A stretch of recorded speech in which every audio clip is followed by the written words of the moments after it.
शुक्रवार 13 फरवरी 2026, विज्ञान भवन, नई दिल्ली। माननीय राष्ट्रपति जी की गरिमामयी उपस्थिति में कर्मयोग द्वारा सशक्त भारत पर प्रेरणादायी राष्ट्रीय कार्यक्रम संपन्न। नैतिकता, आध्यात्मिकता और जिम्मेदार नागरिकता द्वारा समृद्ध राष्ट्र की नींव द्रौपदी मुर्मू। डॉक्टर एल मुरुगन ने सांध्यकालीन सत्र में किया मीडिया लॉन्च। सशक्त भारत के निर्माण के लिए फेक न्यूज की गति को आध्यात्मिकता से रोका जा सकता है। Doctor L Murugan. देश की राजधानी स्थित विज्ञान भवन में एक भव्य, गरिमामय एवं राष्ट्रीय महत्व का कार्यक्रम आयोजित किया गया। इस कार्यक्रम का मुख्य विषय कर्मयोग द्वारा सशक्त भारत रहा, जिसका उद्देश्य कर्म को आध्यात्मिक चेतना, नैतिक मूल्यों और सामाजिक उत्तरदायित्व से जोड़ते हुए जनमानस में जागरूकता उत्पन्न करना था। प्रातःकालीन सत्र। माननीय राष्ट्रपति जी का संबोधन। प्रातःकालीन सत्र भारत की माननीय राष्ट्रपति द्रौपदी मुर्मू की गरिमामयी उपस्थिति में संपन्न हुआ।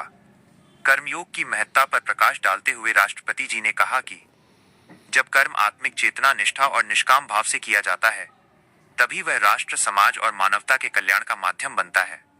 उन्होंने कर्मयोग को व्यक्तिगत जीवन, प्रशासनिक व्यवस्था तथा राष्ट्र निर्माण के लिए अत्यंत आवश्यक बताया। समृद्ध राष्ट्र के संकल्प को साकार करने के लिए हर एक जिम्मेदार नागरिक को सक्रिय भागीदारी करनी चाहिए। इसके लिए जीवन में आध्यात्मिकता और नैतिकता का होना अनिवार्य है।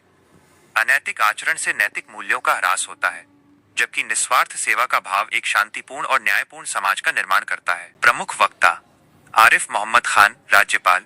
गीता के श्लोकों का उद्धरण देते हुए उन्होंने समझाया कि साधारण कर्म बंधन का कारण है, जबकि कर्म योग मुक्ति का मार्ग है। वासना और कामना का त्याग कर अनासक्त भाव से कर्म करने से व्यक्ति संसार में रहते हुए भी परमात्मा को प्राप्त कर सकता है। राजयोगिनी जयंती दीदी, अतिरिक्त मुख्य प्रशासिका, ब्रह्मा कुमारीज। उन्होंने इस बात पर जोर दिया कि आध्यात्मिकता के माध्यम से स्वयं को आत्मा समझकर और मूल गुणों को विकसित कर हम कर्मयोगी बन सकते हैं और भारत को सशक्त बना सकते हैं। राजयोगिनी आशा दीदी, अध्यक्षा, प्रशासक प्रभाग। उन्होंने कहा कि इस कार्यक्रम का उद्देश्य हर भारतीय की आंतरिक चेतना को जागृत करना है, ताकि वे आध्यात्मिकता के माध्यम से अपनी जीवन शैली में सकारात्मक परिवर्तन ला सकें। सांध्यकालीन सत्र, मीडिया लॉन्च और पैनल चर्चा। सांध्यकालीन सत्र में सूचना एवं प्रसारण राज्य मंत्री डॉक्टर एल मुरुगन की उपस्थिति में कर्मयोग द्वारा सशक्त भारत अभियान का मीडिया लॉन्च हुआ। उन्होंने कहा कि जब व्यक्ति अपने कर्तव्यों को आत्म जागरूकता और नैतिकता के साथ निभाता है, तब कर्म बोझ नहीं बल्कि सेवा और साधना बन जाता है। पैनल चर्चा के मुख्य अंश। कार्यक्रम का मुख्य आकर्षण एक पैनल चर्चा रही, जिसका संयोजन प्रसिद्ध पत्रकार और लेखिका नारायणी गणेश ने किया। पैनल में निम्नलिखित विशेषज्ञ शामिल थे। डॉक्टर सुरेश, निदेशक, इंडिया हैबिटेट सेंटर। राजयोगिनी जयंती दीदी, अतिरिक्त मुख्य प्रशासिका। चक्रधारी दीदी, अध्यक्षा, महिला प्रभाग। के सतीश, महानिदेशक, Doordarshan. Judy Rogers, America. Doctor Mohit Gupta, हृदय रोग विशेषज्ञ, जीबी पंत अस्पताल।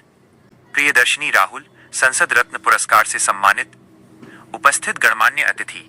इस अवसर पर जगदीश चंद्रा, सीईओ, भारत 24, संदीप मारवाह, संस्थापक, मारवाह स्टूडियो, बीके कोमल, निदेशक, मधुबन न्यूज और बीके सरला, राष्ट्रीय मीडिया संयोजिका सहित कई प्रतिष्ठित हस्तियां उपस्थित रहीं। समापन और समन्वय। मीडिया प्रभाग के राष्ट्रीय संयोजक बीके सुशांत ने सभी का धन्यवाद ज्ञापन किया। कार्यक्रम का कुशल संचालन ओम शांति रिट्रीट सेंटर, गुरुग्राम की मीडिया संयोजिका बीके हुसैन द्वारा किया गया।